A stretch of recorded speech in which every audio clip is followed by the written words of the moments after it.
The wind came low and slow across the plains that evening, carrying the scent of dry sage and dust. The sun was slipping behind the mesas, burning the sky in shades of copper and blood. It was the kind of sunset that made even hard men stop and look, but Eli Carson wasn't the sort to stop for beauty anymore.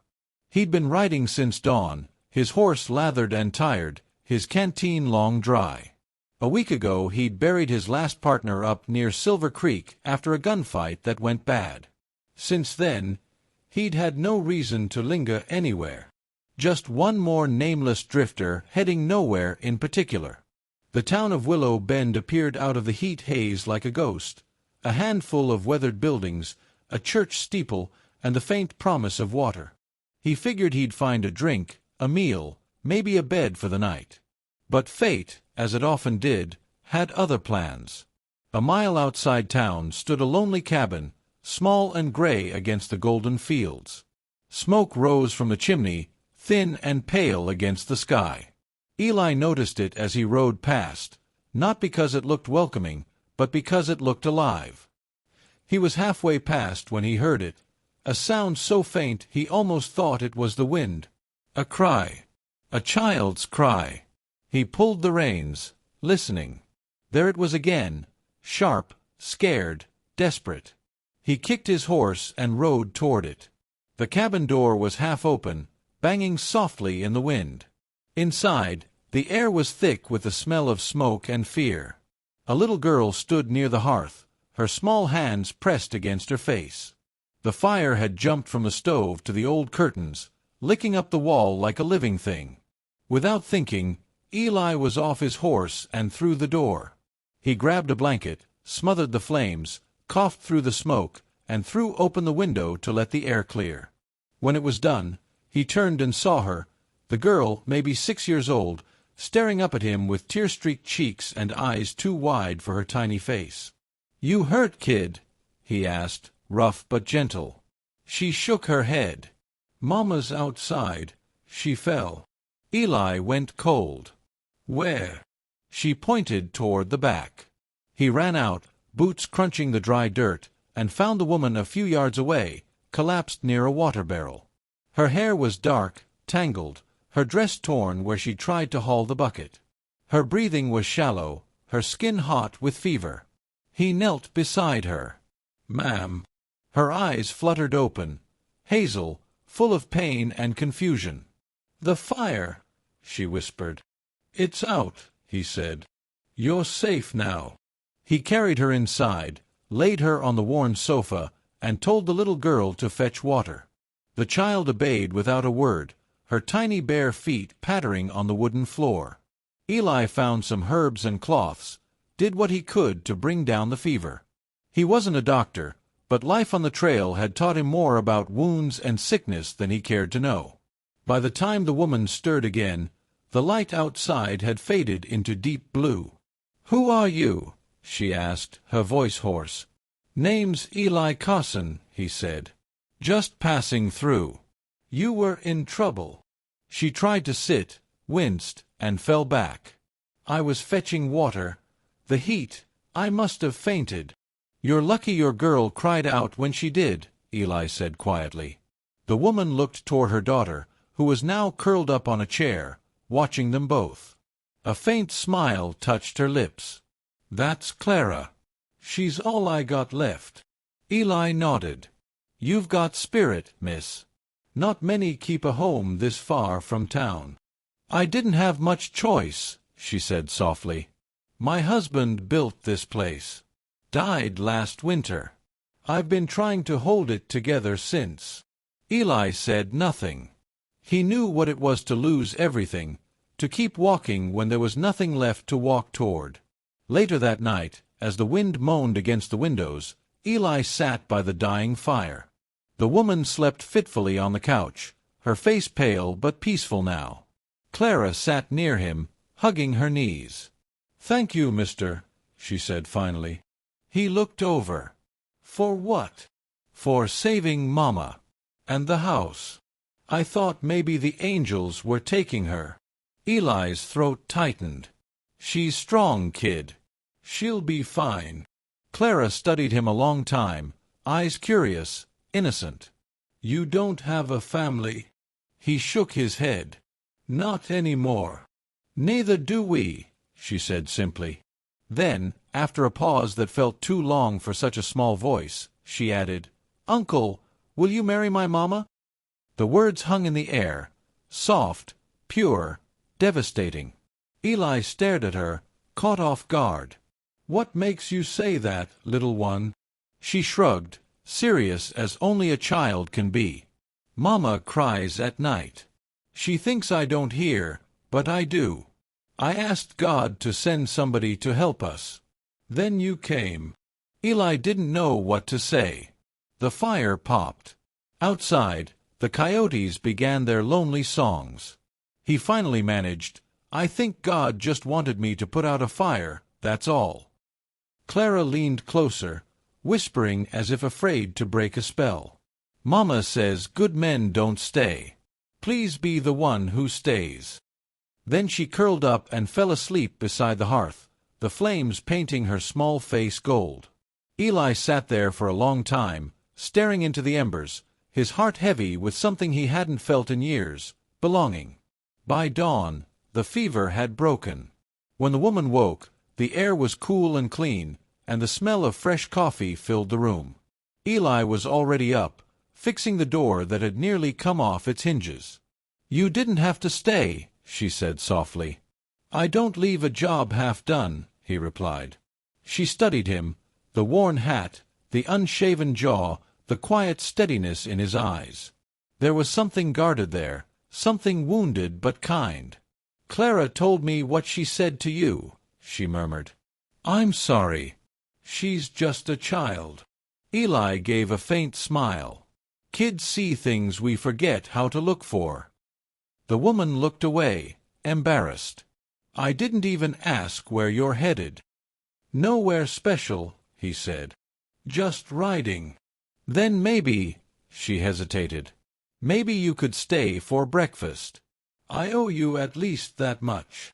Eli nodded once. "I'd like that." And for the first time in a long while, he meant it. The morning came soft and gold over the plains, the kind of light that made the world look gentler than it really was.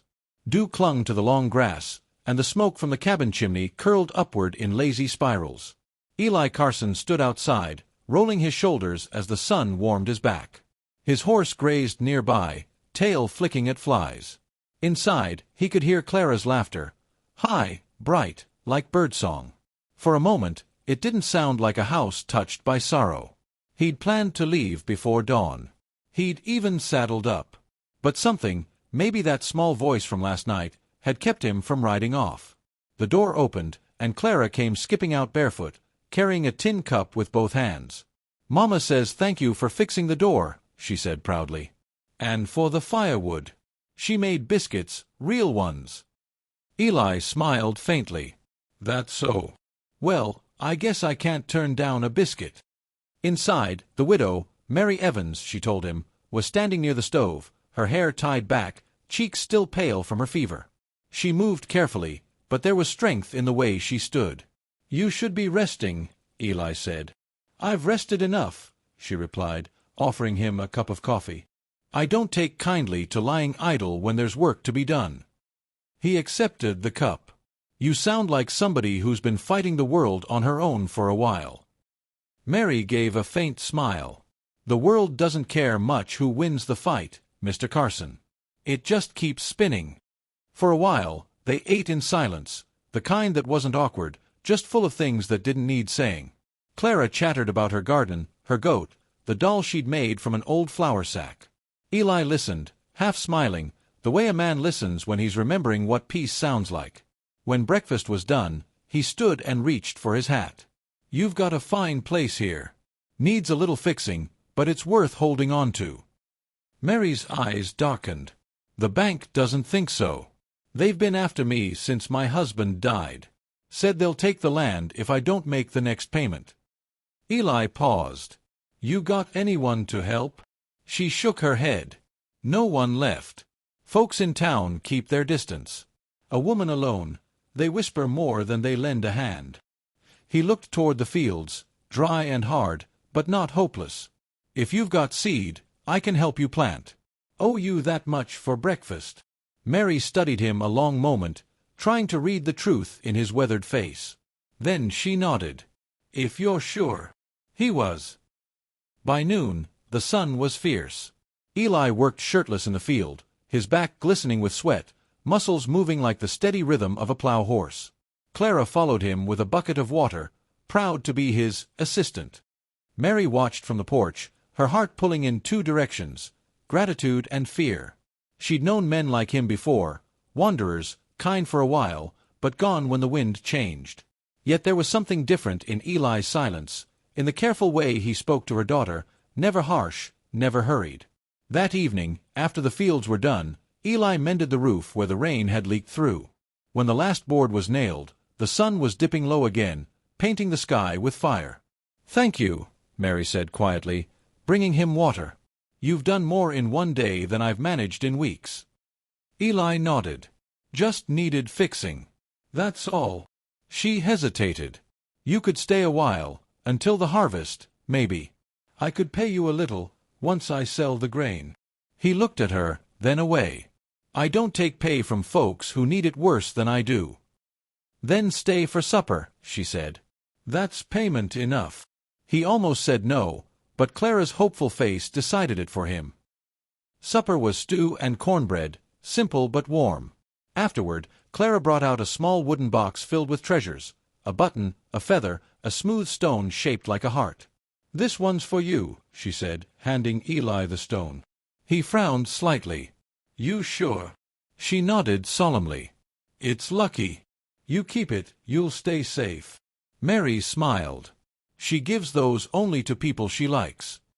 Eli held the stone for a long moment, feeling its smooth edges. "Then I'll guard it well." When Clara went to bed, the house fell quiet. The firelight danced on the walls, soft and golden. Mary sat by the window, sewing, while Eli smoked by the door. "You said you buried your partner," she said gently. "Was he family?" Eli exhaled slow. "Closest thing I had. We rode together 10 years. Tried to make an honest living once, drove cattle, hauled freight. But trouble finds men like us easy. He got caught in it last week. I walked away. He didn't." Mary looked down at her hands. "You blame yourself." "Doesn't change a thing," he said. "No," she agreed. "But it makes a man lonely." Their eyes met, just a glance, but it felt like the air shifted. Outside, the wind rose, brushing through the grass like a whisper. Inside, something unspoken began to grow, fragile as a promise, strong as need. The days passed slow and steady. Eli stayed, at first to help with the fields, then because leaving didn't feel right anymore. He taught Clara how to whittle, fixed the old fence, and rode into town once a week for supplies.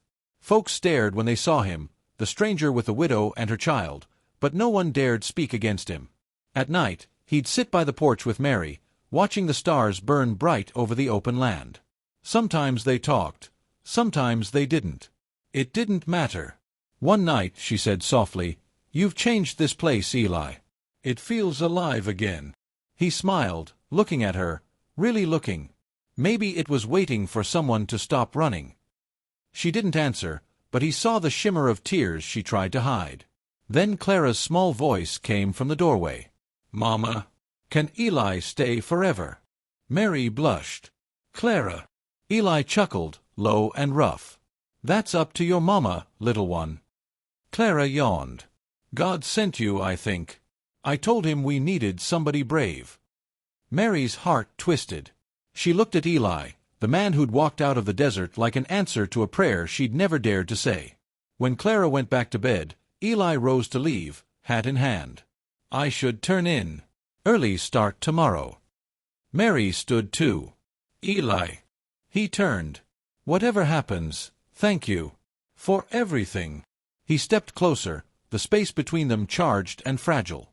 "You don't owe me thanks, Mary." But she shook her head, eyes bright. "You gave us more than help. You gave us hope." For a long moment, neither moved. Then Eli touched the brim of his hat and walked out into the starlit night.